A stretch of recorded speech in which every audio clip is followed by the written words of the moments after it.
Et on poursuit tout de suite avec votre rendez-vous quotidien. C'est l'heure de Derrière l'image, notre rendez-vous pour prendre le temps de décrypter l'info à partir de photos qui font sens. C'est le prix le plus prestigieux du Festival international de photojournalisme, Visa pour l'image. Le Visa d'Or News a été décerné ce week-end, ce samedi 7 septembre. C'était à Perpignan. Il a été remis au photographe palestinien de l'agence France Presse, l'AFP, Mahmoud Hams, pour son travail sur la guerre à Gaza. Un festival dominé par le conflit à Gaza. Et cette image, donc, Cyril Payen, bonjour. Bonjour. On se rend à l'exercice ensemble aujourd'hui avec ce cliché. C'est lui qui est mis à l'honneur au milieu de ce décor, la bande de Gaza. Effectivement, une fois n'est pas coutume, on va parler de cet homme qui incarne d'une certaine manière l'honneur de cette profession, mais il est lui-même le sujet.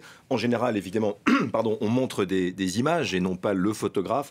Mais là, on voit bien le contexte dans lequel se trouve Mahmoud Hams. On est le 2 novembre dans le centre de la bande de Gaza, dans un camp de réfugiés, de ces réfugiés qui sont donc déplacés par les ordres d'évacuation lancés par l'armée israélienne. Je rappelle que l'offensive sur Gaza de l'armée israélienne a commencé le 27 octobre. Donc on était au début de ces énormes bombardements sur Gaza qui avaient déplacé toute la population de Gaza City au nord, y compris le photographe Mahmoud Hams. Et donc il est au milieu de cet endroit. On voit bien la dévastation. Et non, il y a de nombreux mois, cet homme de 44 ans, ce photographe aguerri, puisque ça fait 20 ans qu'il travaille pour l'agence France Presse à Gaza. C'est un enfant de Gaza. Et lui et sa famille, comme certains autres, ont choisi de quitter Gaza, puisqu'il est parti en février, où il travaille depuis le Qatar. C'est aussi une des demandes de son employeur, l'AFP. Donc c'est là effectivement le prix le plus prestigieux de cette grand-messe du photojournalisme international à Perpignan. Et on salue l'ensemble de l'œuvre de ce photographe, pardon. Et nous montrons effectivement cet homme au milieu de ces gravats, de ces bombardements, de ces victimes, puisqu'il le documente depuis le début de l'offensive israélienne, en prenant énormément de risques. Et je vous propose de lire cette phrase en épitaphe qu'il a tenu à envoyer, puisque la réalité du terrain, c'est aussi qu'il n'a pas pu être présent par défaut de visa. Il est au Qatar. Tous les lauréats gazaouis, on va en parler, n'ont pas pu venir à Perpignan, pas de visa. Donc j'espère que les photos, je le cite, que nous prenons disent au monde que cette guerre et les souffrances doivent prendre fin. Pourquoi il dit ça? Parce qu'il incarne ce métier. Il est le sujet. Lui et sa famille ont dû partir. 130 journalistes gazaouis ont été tués. Le bureau de l'agence France Presse a été visé par un tir de char. C'est totalement avéré. L'AFP l'a dénoncé, donc l'employeur de Mahmoud Hams. Mais lui est le sujet. Les journalistes sont pris pour cible. Et surtout, ce sont nos yeux, puisque c'est totalement inédit dans les conflits modernes que nous avons beaucoup couvert. C'est fermé hermétiquement. L'armée israélienne ne permet pas à quelconque un journaliste indépendant, en venant de manière indépendante, de se rendre à Gaza. Ça fait 12 mois et personne n'a pu rentrer de manière indépendante pour faire son métier à Gaza. Donc on dépend de ces journalistes. Nous avons Rami Abou-Djamous, celui qui fait pas de photos, mais qui est la voix francophone qui sort de Gaza. Mais il fallait mettre à l'honneur le travail de ce indispensable, photographe. Effectivement, pour documenter évidemment cette guerre au Proche-Orient. Symbole, 2 autres récompenses également attribuées à des photographes palestiniens et un à un Israélien également.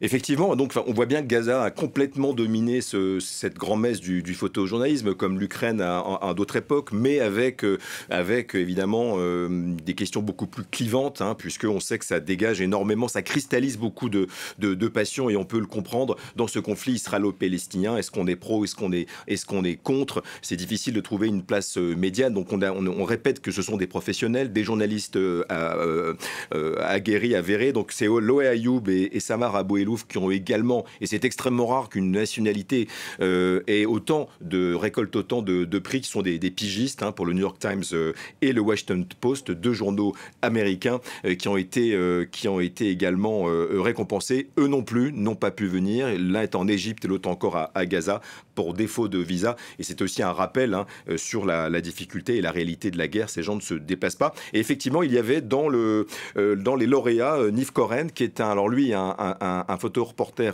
israélien et qui a documenté des images absolument terribles. Et puis c'est l'horreur contre l'horreur, les images du 7 octobre, l'attaque terroriste du Hamas sur le sud d'Israël, où il était un des premiers à avoir fait des photos absolument abominables. Et on n'imaginait pas que ça allait être le prélude à toute cette horreur qui se poursuit depuis le 7 octobre. Ça va faire maintenant 12 mois, bientôt un an.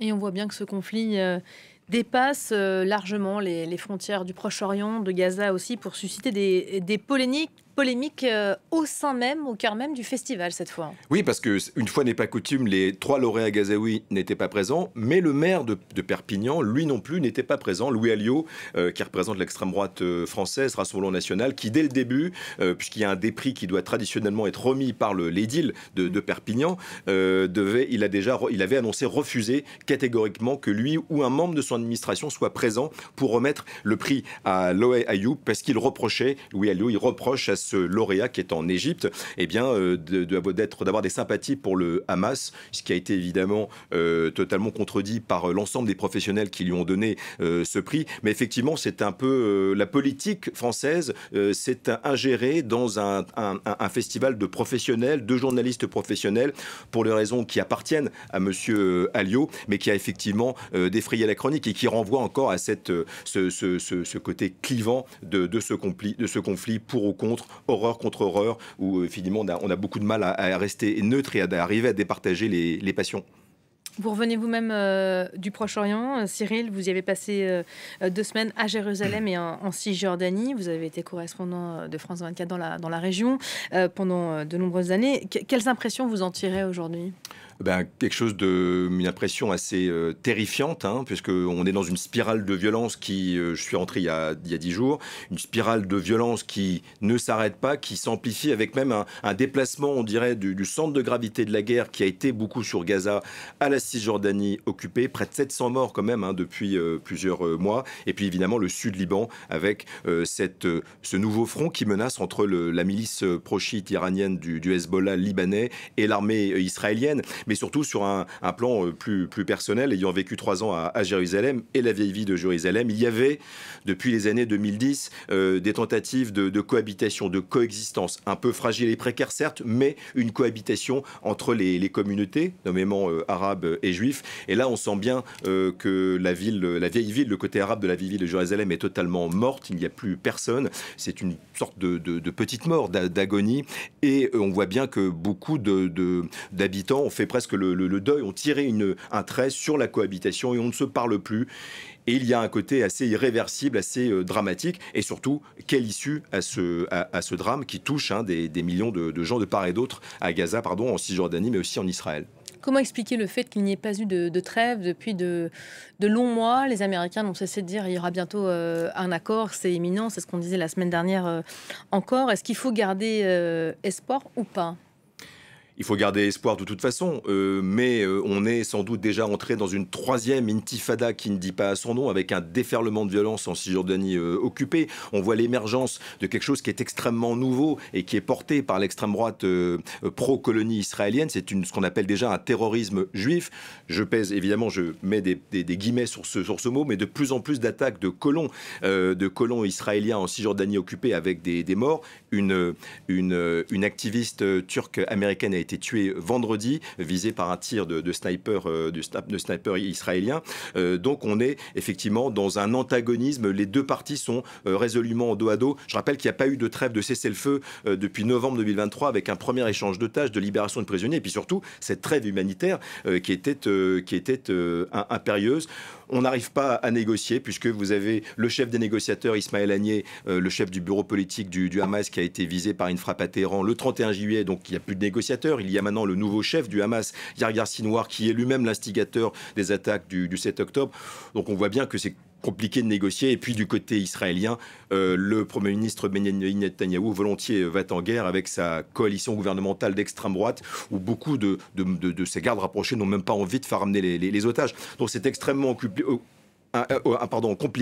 On voit qu'il y a une impulsion diplomatique importante de la part des Américains, mais on voit bien que notamment le président américain ne se risquera plus à dire qu'il sent qu'il va y avoir des bonnes nouvelles bientôt. Il l'a dit il y a de nombreuses semaines et rien n'est arrivé, hélas. Des nouvelles peut-être du terrain gazaoui, Rami, que vous citiez tout à l'heure, qui est en quelque sorte nos yeux et nos oreilles dans la bande de Gaza. Quelles sont les nouvelles? Vous l'avez eu Comme tous les jours, nous sommes quelques-uns à suivre au quotidien. Donc il y a toujours un message, toujours vivant. Bonjour les amis.